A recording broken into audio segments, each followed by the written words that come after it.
नमस्कार, मैं हूं अंकुर और आप देख रहे हैं सत्यहिंदी.com। आइए एक नजर डालते हैं अब तक की सुर्खियों पर।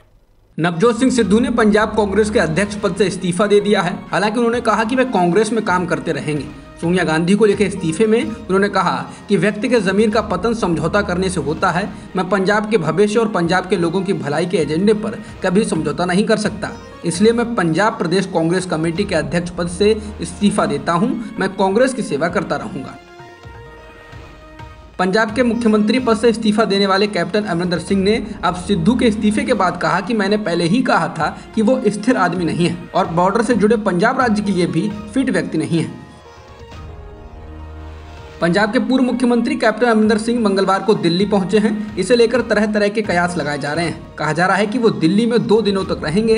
इस दौरान वो कांग्रेस प्रमुख सोनिया गांधी से भी मिल सकते हैं। ये शिष्टाचार भेंट होगी। सूत्रों के अनुसार वह उन्हें 2 कार्यकाल तक राज्य में सरकार चलाने और राज्य में महत्वपूर्ण भूमिका देने के लिए धन्यवाद कहेंगे। हालांकि अफवाह ये भी चल रही है कि वो बीजेपी अध्यक्ष जेपी नड्डा और केंद्रीय गृह मंत्री अमित शाह से भी मुलाकात कर सकते हैं। आज आखिरकार कन्हैया कुमार और जिग्नेश मेवाणी कांग्रेस में शामिल हो गए। जिग्नेश मेवाणी गुजरात के निर्दलीय विधायक और दलित नेता हैं। इसके अलावा कन्हैया कुमार सीपीआई से कांग्रेस में आए हैं। उन्हें पार्टी नेता राहुल गांधी की उपस्थिति में नई दिल्ली में अखिल भारतीय कांग्रेस कमेटी मुख्यालय में शामिल किया गया। पश्चिम बंगाल में विधानसभा चुनाव के बाद हुई हिंसा से संबंधित मामलों की जांच सीबीआई को सौंपने के खिलाफ ममता बनर्जी सरकार ने सुप्रीम कोर्ट का रुख किया था। अब इस मामले में सुप्रीम कोर्ट ने केंद्र सरकार और निर्वाचन आयोग को नोटिस भेजा है। बता दें, कलकत्ता हाई कोर्ट ने बंगाल हिंसा के मामलों की जांच सीबीआई से कराने का आदेश दिया था। इसी के विरोध में बंगाल सरकार ने याचिका दायर की थी। बंगाल सरकार की ओर से पिछली सुनवाई पर पेश कपिल सिब्बल ने कहा था कि बिना किसी निष्कर्ष के ही सामूहिक मामलों को सीबीआई को सौंप दिया गया। इनमें से एक मामला तो ऐसा है जिसमें हत्या के मामले में पीड़ित व्यक्ति जिंदा है।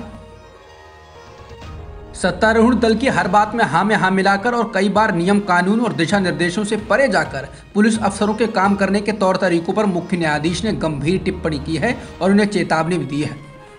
सुप्रीम कोर्ट के मुख्य न्यायाधीश एनवी रमना ने ऐसे अफसरों को कड़ी फटकार लगाते हुए चेतावनी दी कि सरकार बदलने पर ऐसे लोगों को भुगतना पड़ता है और तब वे राहत के लिए अदालतों की शरण में जाते हैं।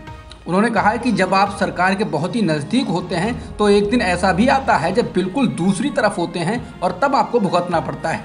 मुख्य न्यायाधीश ने कहा कि जब सरकार के साथ अच्छे रिश्ते होते हैं तो आप पैसे वसूलते हैं, सुविधाओं का लाभ लेते हैं और कई तरह के फायदे उठाते हैं। इसके बाद जब सरकार बदलती है तो आपको सब कुछ ब्याज समेत चुकाना पड़ता है। जस्टिस एनवी रमना की जिस बेंच ने ये बातें कही उसमें जस्टिस सूर्यकांत और जस्टिस हेमा कोहली भी हैं।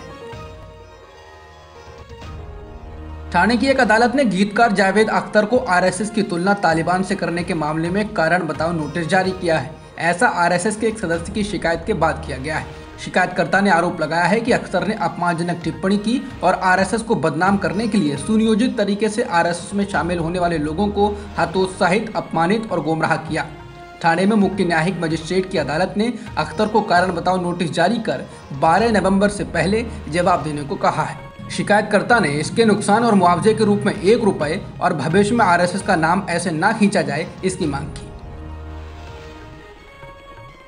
लव जिहाद और धर्मांतरण पर मुखर रहने वाली योगी सरकार आज अपने एक वरिष्ठ आईएएस अधिकारी मोहम्मद इफ्तिखारुद्दीन के खिलाफ ही सख्त दिख रही है। यूपी सरकार ने इस अधिकारी के खिलाफ कथित तौर पर धर्मांतरण का पाठ पढ़ाने के आरोप पर एसआईटी जांच गठित कर दी है।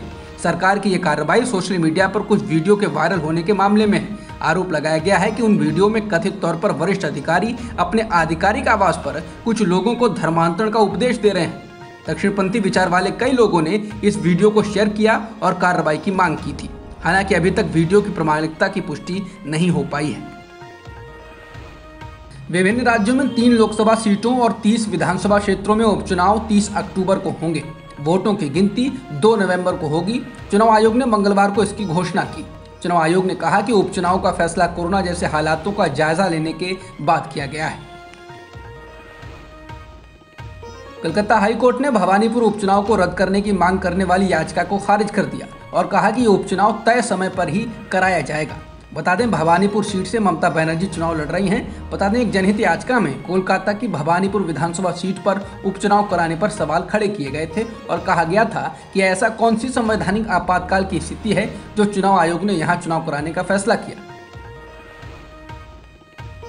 दिल्ली हाईकोर्ट ने दिल्ली दंगों को लेकर कहा कि ये किसी एक घटना से अचानक से नहीं हो गए थे, दंगों के लिए योजना बनाई गई थी, ये एक योजनाबद्ध साजिश थी।